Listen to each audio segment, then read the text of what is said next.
I'm still thinking whether I need to give you another example. Yeah. But maybe. Well, what time is it? Oh, no, that's correct. Okay. Yeah. So. Okay. So maybe we still have time, and.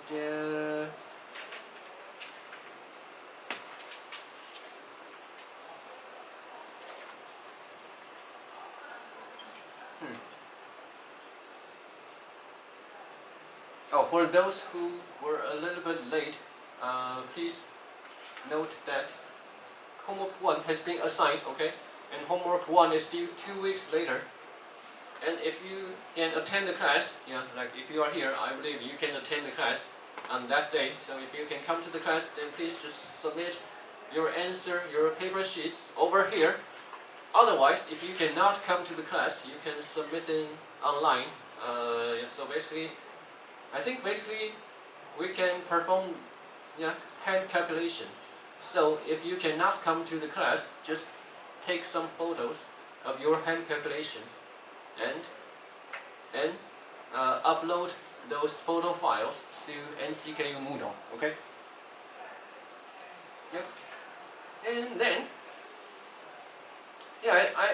I think because I hope that you guys are able to solve the homework problems, let me just continue, okay? Let me continue with this kind of optimization problem, but now with inequality constraints, so that you are equipped with the ability to solve the homework problems. Okay, so let's just continue.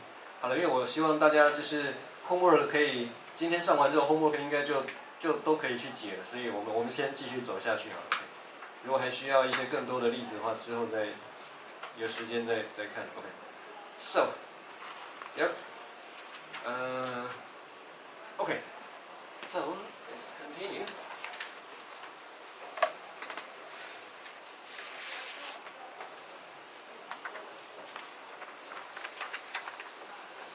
Okay, so again, what we are doing is,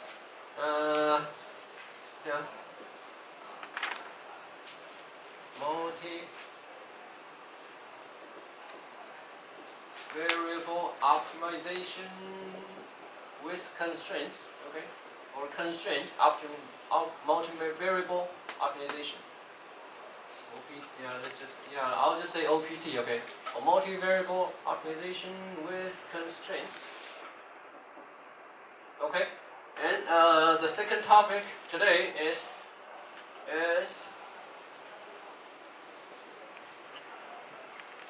multivariable optimization with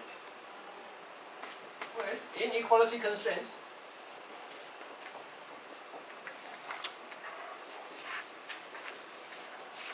Okay, and let's have the problem statement. So what is the problem statement for this kind of problem? I think it's, I hope now you are familiar with this. Okay, so find a set of variables. Okay, x1 up to xn. Usually we just assume there are n variables.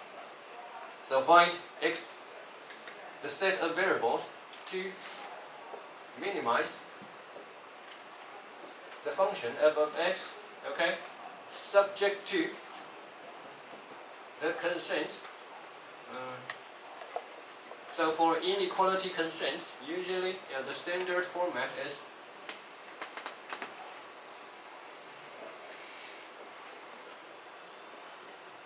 less than or equal to 0, okay? Over here, j from 1 up to m. Okay, so these are the inequality constraints, and in most textbooks, the inequality constraints have this kind of format, okay, less than or equal to 0, okay, and suppose there are m constraints. Yeah. Okay, so this is the problem statement. And then let's see, there are also several methods, okay. So the first method I would like to introduce is basically just to transform inequality constraints into equality constraints. Okay, so let's see. Yeah. Transforming.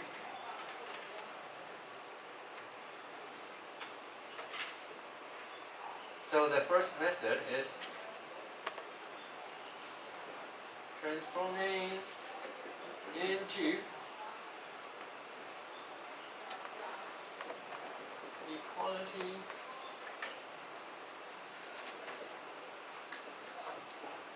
okay, so let's see how we can do this. Okay. If we want to transform those into equality constraints, what do we do? Yeah, we actually need to introduce some more variables, right? Okay, so this is what we do. Okay, yeah, so define. So let's just define some new functions. Yeah, let's call this capital G. Okay. So when I write like three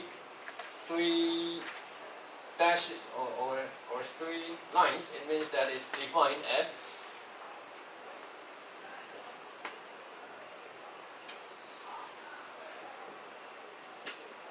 okay. Yep. Basically that's it. Okay. And again, of course, J is from 1 up to M. Okay. And let's see what this means. You know, we basically have the same property, right? Small g, small letter g or lowercase g should still be less than 0, right? And because y squared, no matter what y is, y squared must be greater than 0 or equal to 0. So when you bring this to the right side, it still means that lowercase g lowercase g satisfies this original constraint equation, right? Okay， 可以吗？反正就是你不管怎么样，你当然不要把它变成是跟以前不一样，我们只是要把它换另外一种形式。换句话说而已 ，y 平方不管 y 是正还负的，反正它是平方的时候一定大于等于0，所以移过来这一项，你会发现小 g 它一定还是会小于等于0。OK。Okay, so this is what we do. We introduce the new variables y sub j's, and then in this way we are able to transform the original problem into a problem with equality constraints. Okay. And then what? You know, if we can have this new definition, then what we have learned over here can be just applied directly, right? So now we have this new, we have the new equality constraint, and then the problem becomes multivariable optimization with equality constraints, and we have just learned how to solve it, right? So there shouldn't be any problem, right? But yeah, let me make this complete. Okay, let me write down in more detail. Okay. So in this way, so in this way we can again define L. So we can define L, and now we know L should be a function of x, y, and lambda, right? Because now it's a function, the original objective function is a function of x. And when we have the Lagrange function, we need to introduce lambda. But don't forget, we also have some new variables, y. Okay, so now the new Lagrange function should be a function of x, y, and lambda. Okay, and it is so it is what? The original f of x plus the summation of lambda j, capital G sub j, right? J from 1 to m. Okay, yep. And then the necessary conditions. Okay.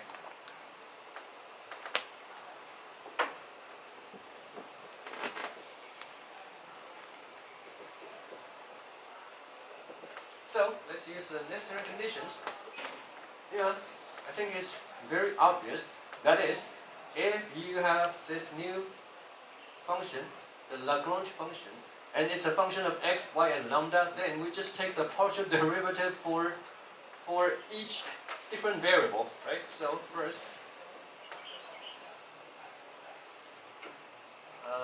okay. 好了，我这边帮大家写清楚一些。So let me just perform the partial derivative, okay? Plus summation.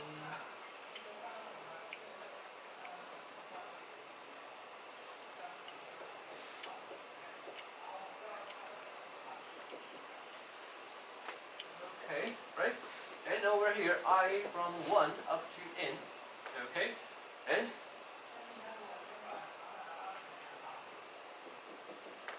okay, take partial derivative with respect to y. So what do we have? So we just have, yeah, it's just lambda times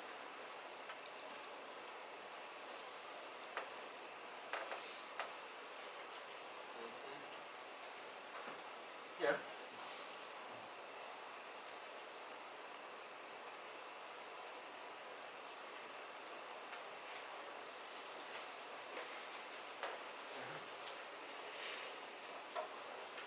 And also take partial derivative with respect to lambda j, okay? Yeah, it's just capital G. And what is capital G? Capital G is this. It's lowercase g, okay? Use the j plus yj squared equals 0, okay? And over here, j from 1 up to m. The same thing, j from 1 up to m. Okay. Yep.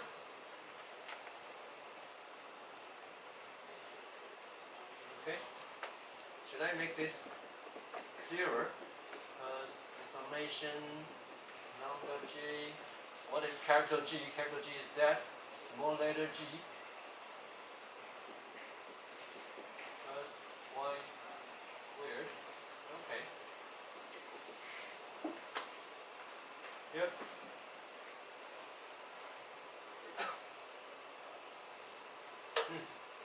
Okay, so, yep, let's take a short break. Yeah, let's take a break.